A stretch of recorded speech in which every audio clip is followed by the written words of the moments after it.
এই যে গরম গরম লুচি করেছি, আর এই যে ছোলার ডাল, আর রোদের মধ্যে নাকি বৃষ্টি। এটা মর্নিং বন্ধুরা, welcome back to my channel blog with সঞ্চিতাতে অনেক অনেক স্বাগত। তো দুদিন ধরে ব্লগ দিতে পারিনি কারণ শরীরটা খুব খারাপ ছিল আর হসপিটালে ভর্তি ছিলাম। তো সেটা তোমাদেরকে একটু দেখাবো ক্লিপটা, কারণ পুরোটা সোনুর হাতে ফোন ছিল, সোনু এসব নিতে পারেনি। তো আমি ছুটি হওয়ার টাইমে একটুখানি ভিডিও করেছিলাম তোমাদের জন্য, তো সেটা তোমাদের সঙ্গে শেয়ার করব। আর এখন শোনা যাচ্ছে বাজারে, কারণ কয়েকদিন ধরেই বাজার নেই, আর আমি আর যাবো না, আমার শরীরটা জুতের নেই। তো মাইগ্রেন থেকে প্রবলেম হয়েছিল, তো সেই কারণে হসপিটালে ভর্তি ছিলাম। মাইগ্রেন থেকে প্রচুর বমি হচ্ছিল, প্রচুর বমি করেছি, মানে রাত 10:30 থেকে তাও ধরো 3টে অবধি, 3:30 পৌনে 4টে নাগাদ গিয়ে হসপিটালে ভর্তি হয়েছিলাম। তো যাই হোক, চলো ভিডিওটা দুদিন দিতে পারিনি, তো কিছু কিছু ক্লিপ তোমাদের এই ভিডিওর সাথে অ্যাড করে দেব, দেখো তোমরা। সেইভাবে মানে ভিডিও নেব বলে সেইভাবে ভিডিও শুরু করা হয়নি, তো কিছু কিছু জিনিস তোমাদের সাথে শেয়ার করব।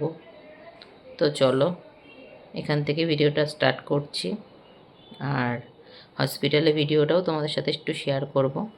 তো সেই সব লোক দেখানোর জন্য না করা, আসলে আমি পুরো বোর হয়ে যাচ্ছিলাম, হাতের সামনে ফোন পেয়েছি তাই একটুখানি শ্যুট করেছিলাম, একটুখানি, আর কিছু না। তো নিশ্চয়ই তোমরা সবাই খুব ভালো আছো, আমরাও তোমাদের আশীর্বাদে ভালো আছি। আবার অঙ্কুশের কালকের থেকে এক্সাম শুরু, হসপিটাল থেকে ছুটি দিচ্ছিল না, পুরো 1.5 দিন ধরো মানে ছিলাম, একদিন পুরো থাকা হয়েছে। এবার ডাক্তারবাবু বলছিল আরেকদিন রেস্ট নেওয়ার কথা, তো আমি বলেছি না স্যার আমি ঠিক আছি, শরীর সুস্থ হয়ে গেছে যখন শুধু শুধু থেকে তো লাভ নেই। তার অঙ্কুশের এক্সামটাও শুরু হচ্ছে, তো সেই কারণে আর থাকা হয়নি।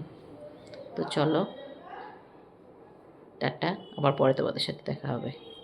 দেখলে এই হসপিটালে যে ছিলাম, ওইটুখানি ইয়ে করা হয়েছে, আসলে পেয়ারা খেতে ইচ্ছে করছিলো, সেই জন্য একটু বৌদি পেয়ারা এনে দিয়েছিল, তারপরেই ছুটি হয়ে গেছিলো।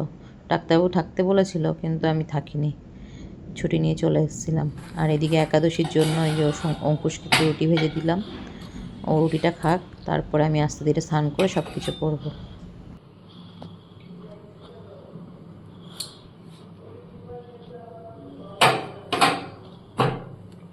পুড়েই গেল,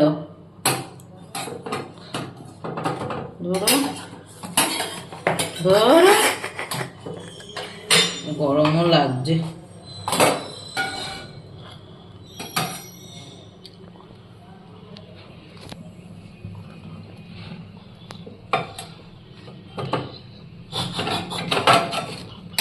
আমার মাথা যাচ্ছে ঘুরছে, আর এইসব রুটির মানে পরিস্থিতি, মাথা ঘুরে যাচ্ছে সমানে, তাকাতে পারছি না কোনো দিকে। তো মুখ পুরো কালো হয়ে গেল। কি মেখেছো?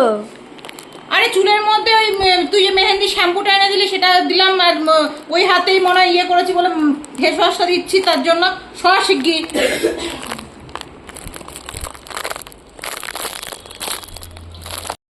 স্নান করে চলে এসেছি, আর দেখলেই তো স্নান করতে গিয়ে কি অবস্থা, চুলের কালার মানে এখানে সাদা সাদা চুল, পাকা চুল বেরিয়ে গেছিলো, সেই কালার করতে গিয়ে ওই হাতটাই মুখের মধ্যে ফেস ওয়াশের মতন করে ফেলেছি, পুরো মুখ নীল হয়ে গেছিলো। আর আজকে আবার আমাদের একাদশী পড়ে গেছে, আমার মনে ছিল না, মানে হসপিটাল থেকে আসার পরে মাথাতেই নেই যে আজকে একাদশী। যাই হোক, অঙ্কুশ একবার মনে করিয়েছে, আমার মা মনে করিয়েছে, দিদা মনে করিয়েছে, তারপর আজকে আর ডালিয়া করিনি। চলো কি করেছি তোমাদের সাথে একবার শেয়ার করি।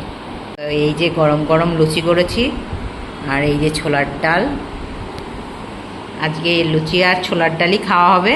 রাত্রেবেলা যদি একটু রুটি খাওয়া হয়, কারণ রাত্রেবেলা সত্যি কথা বলতে তেলাক্ত কোনো জিনিস ভালোও লাগে না, আমি ফ্ল্যাশ লাইটটা জ্বালাতেই খালি ভুলে যাই। আর অঙ্কুশ এখন খেতে বসবে, অঙ্কুশকে দেব।